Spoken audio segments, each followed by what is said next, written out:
Hello বন্ধুরা, সকলে কেমন আছেন?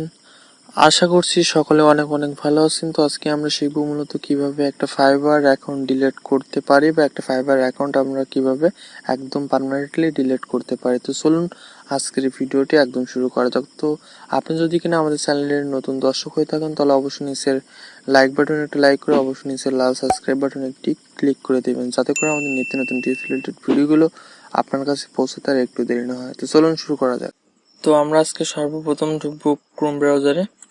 তো ক্রোম ব্রাউজারে ঢুকবার পরে জাস্ট আমরা সার্চ বারে লিখবো fiverr.com।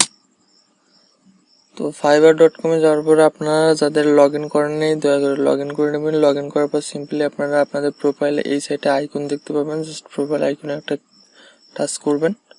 টাচ করার পর আপনারা নিচে দেখতে পাবেন একটা অপশন আছে সেটিংস, জাস্ট আপনার সেটিংস অপশনে একটা টাচ করবেন।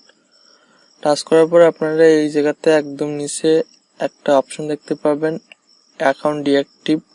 জাস্ট আপনারা এই জায়গাতে একটা অপশন আছে চুজ এ রিজন, জাস্ট আপনারা এই অপশনে একটা ক্লিক করবেন। ক্লিক করার পরে আপনারা আপনাদের ফাইবার আইডিটাকে ডিলিট করতে চাইলে সিম্পলি আপনারা এই জায়গা থেকে চুজ করবেন I have other fibre account.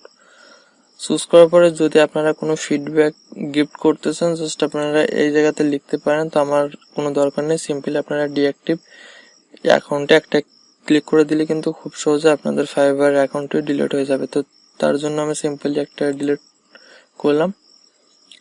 Delete করার পর আপনারা দেখতে পাবেন একদম স্ক্রিনে কিন্তু খুব সহজে কিন্তু ফাইবার অ্যাকাউন্টটা ডিলিট হয়ে গেছে। আপনারা দেখতে পাচ্ছেন your fibre account is closed. So খুব সহজে কিন্তু ফাইবার অ্যাকাউন্টে আপনারা ডিলিট করতে পারেন। তো এই ধরনের আরো নিত্য নতুন টিপস রিলেটেড ভিডিওগুলো পেতে অবশ্যই আমাদের চ্যানেলটিকে সাবস্ক্রাইব করবেন এবং ভিডিওটি ভালো লাগলে লাইক করবেন, কমেন্ট করবেন। তো সেই পর্যন্ত সকলে ভালো থাকবেন, সুস্থ থাকবেন। Bye bye.